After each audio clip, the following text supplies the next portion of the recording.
The summer of 22. It was a great season of golf, at least for those of us who pay to play. Memorial Day to Labor Day. It goes too fast.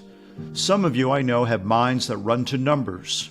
In summertime, numbers might include days at the beach, scores under 90, and raids at the Coast Guard station, if that reference means anything to anybody. My scores this summer were good, bad, and otherwise. For me, though, summer is a song more than anything else. Now playing. This is an old Beach Boys song for those who know it, or for those who don't. Sitting in my car outside your house. Remember when you spilled Coke all over your blouse? The next part is every now and then I hear my song. In early June, I went to the Memorial, Big Jack's tournament. Its name, originally, was a double entendre, a reference to when it was played. It concluded on the Sunday of Memorial Day weekend, and its tradition of honoring golfers both dead and alive. The first honoree was Bobby Jones, posthumously, in 1976. This year's honorees were the late Charlie Sifford and Ben Crenshaw, very much alive. Crenshaw talked about Sifford, Jones, Nicklaus, Herb Wind, and others who shaped his life. He spoke from his heart, as he does.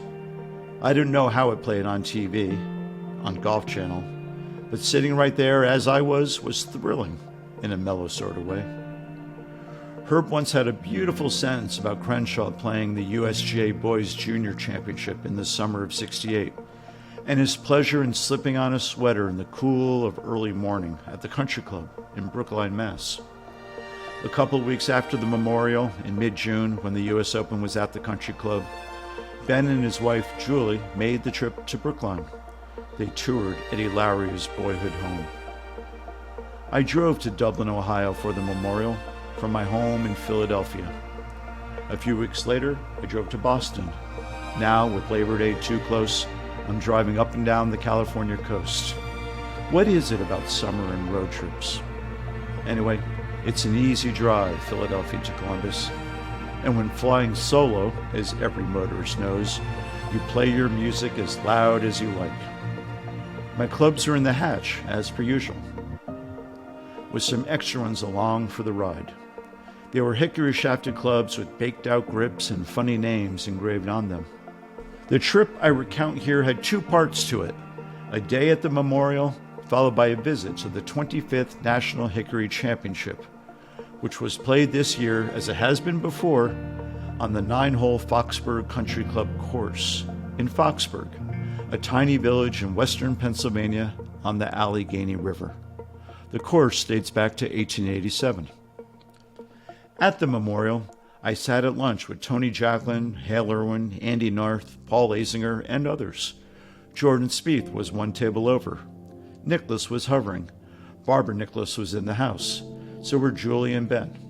Just for the fun of it, I wore my caddy badge from the 1985 Memorial. An unlikely confluence of events landed me to that long table, but I would say the '85 Memorial had something to do with it. Irwin, kindly making conversation with a reporter pretending to be in the club, asked me to name some players whose swings I liked. You can't in that context say Hogan or Tiger or Steve Elkington, too obvious. I believe I offered Boo Weekley and Mickey Wright, among others, and in return got some appreciative nods.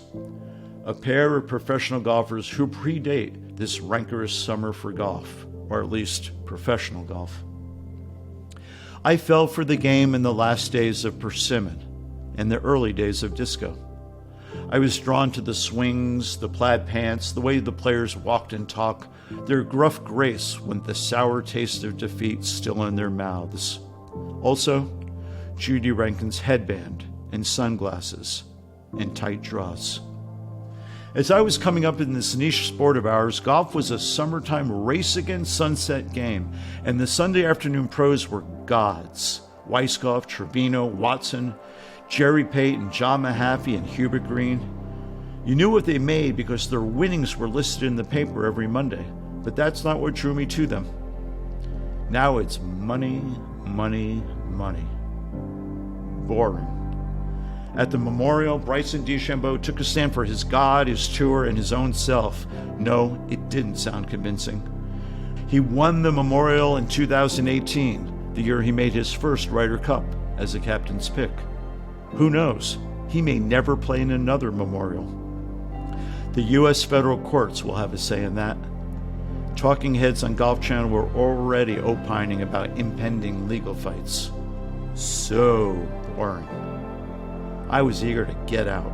I pointed my 6-speed Mini for Foxburg, sunroof open. I was ready to take a break from 21st century golf. I was headed for 1887, aided by his cruise control and Google Maps. I've covered a bunch of U.S. Opens and British Opens. I've caddied in a bunch of National Opens in Canada, Portugal, Italy, and others. Now we'd be playing in one for the first time. The National Hickory Championship. It's an open event. Anybody can sign up for it. On my way out of Dublin, I stopped at the Men's Warehouse on Blazer Parkway and bought a hat. I needed a particular style per the rules of the National Hickory Championship. From the tournament sheet. Hats must be appropriate for the period. Wide-brimmed straw or felt hat, top hat, bowler or derby, flat cloth cap, Hogan cap, or short-billed games or cricket caps. No baseball-type caps or modern visors.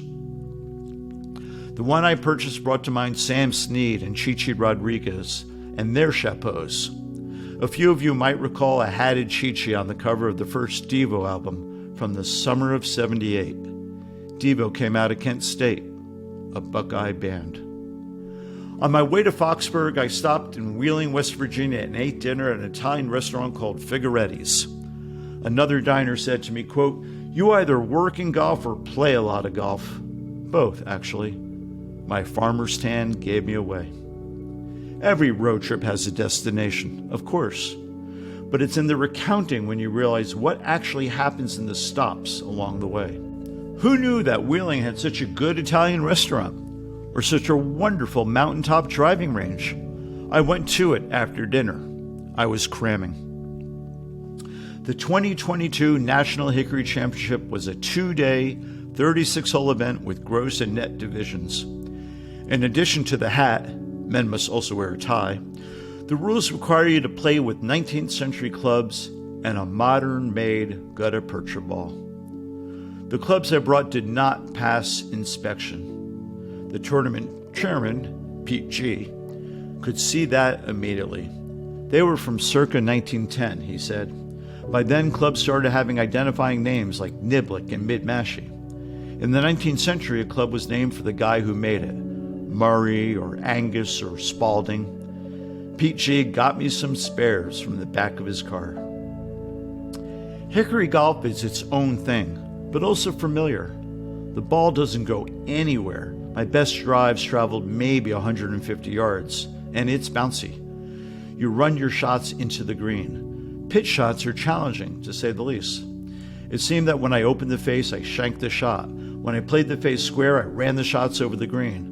I was averaging about 1 duff per hole, but never lost my temper. Unusual for me. Maybe the necktie tucked into my button front shirt helped. After the first round, there was a tournament dinner. Pete running the show. Stories were told and refreshments were served. The dress code was 21st century casual. A fun and slightly odd gang. Look who's talking. That night and all through the 2 rounds, I did not hear a single mention of Bryson DeChambeau or anything related to the modern game. I had a nice chat at dinner with a fellow contestant named Andy Just. His father was Elmer Just, the founder of Louisville Golf, the last major manufacturer of wooden clubs. I wrote about Elmer in the summer of 2000 when the PGA Championship was at Valhalla.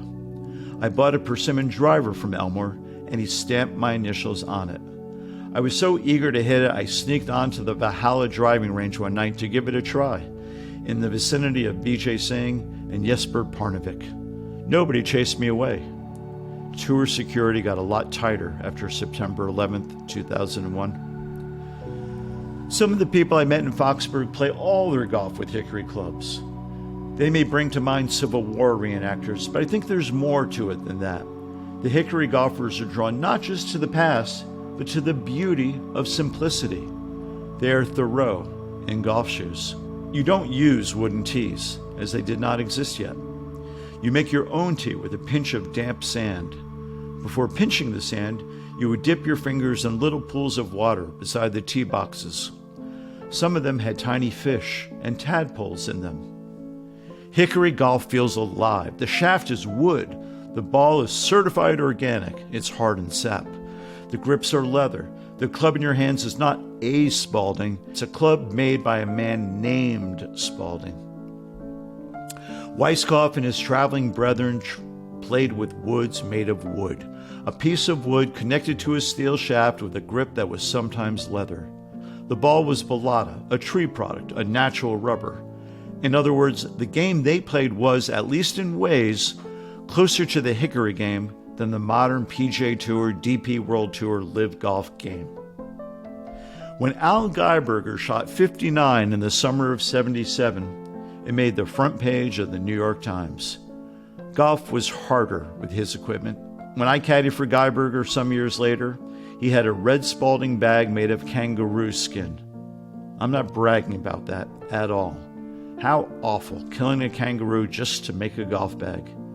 But the kangaroo skin bag was a mark of high status on the pro golf tour back then. It just was. Greg Norman had one too. I shot 108 and 109. Tournament golf is a numbers game no matter what song you have in your head. Yep, 108 and 109 on a course that was not even 4,300 yards long. It's a different form of golf, but it's golf. You could say it's a better form of golf. Hickory golf is not about the hit, not about club head speed. The starting point is rhythm. Also, playing with a gutta-percha ball, it's hard to lose a ball. Putting is weirdly easier. The slow greens at Foxburg helped, but so did the pimples on the ball. They're like brakes.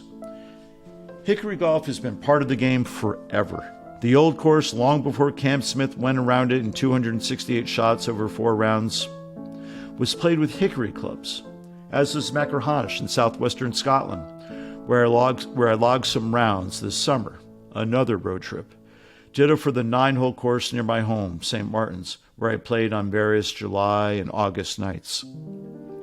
You could say the same of Belport, my first course, in Suffolk County on Long Island, and National Golf Links, 30 miles east of Belport. I played Belport one night this summer, right through dusk. NGL too. You talk about living lucky. The summer of 22. Caught some beautiful waves on the south side of the pier in Oceanside, California. Played a half dozen of the courses I love most. Did not raid a Coast Guard. I admire how DeChambeau has gone about his pursuit of golf in his own way. I'm talking about his grip, his backswing, the length of his irons. I admire independent thinking, but I wouldn't trade my experiences in golf for DeChambeau's for all the money in the world. The gross winner at Foxburg was Seth Lommenson from Smyrna, Tennessee, who played the 36 holes in 161 shots. Lommenson has won 3 NHCs. Had DeChambeau been in the field, I could imagine him breaking 160, but not by much. Hickory golf isn't meant for a smash-it swing like his. Now, Boo Weekley, I would say, could shoot 150. With that swing, absolutely. We signed our second day cards, took off our hats, ate lunch, and headed home. Saturday night was coming in. Now playing. Lovely day, lovely day, lovely day, lovely day, lovely day. For those of you who know the Bill Witherspoon song. Let me take you back to Wheeling for a moment as I wrap up this What I Did This Summer report. After dining at Figueretti's, I drove a few miles up a long hill looking for a driving range in a place called Ogle Bay Park. The evening was spectacular. Fog in the valleys, an evening sky in every shade of pink and orange and blue. I used one of my circa 1910 clubs from the back of my car, this one a Mashi Niblick with dots for scoring lines, a thick wooden shaft and baked-in rhythm. I don't know if I've ever made better swings. At the dinner in Foxburg, somebody asked me if I'd ever played with hickory clubs, and without giving my answer much thought, I said no. But later I realized I had beyond that evening session at the Wheeling Range. I spent the summer of '91 in Scotland, where I fell under the spell of an old Scottish teaching pro named John Stark, who performed an exorcism, driving the American golfer out of me and replacing that golfer with one more primitive and Scottish. In an early lesson, Stark had me play with a hickory-shafted iron marked with the name of its maker, R. Forgan. Later, he took me to a primitive 6-hole course laid out by a shepherd in a remote glen called Achnafree. I returned to Achnafree this summer. That was some summer, that summer of '91. So was this one. No, not for Jay Monahan, not for Tiger Woods, at least not for Tiger Woods, the tournament golfer. Not for Tom Weiskopf, may he rest in peace. I'm talking about those of us lucky enough to pay to play this game. I'm talking about me, and maybe I'm talking about you.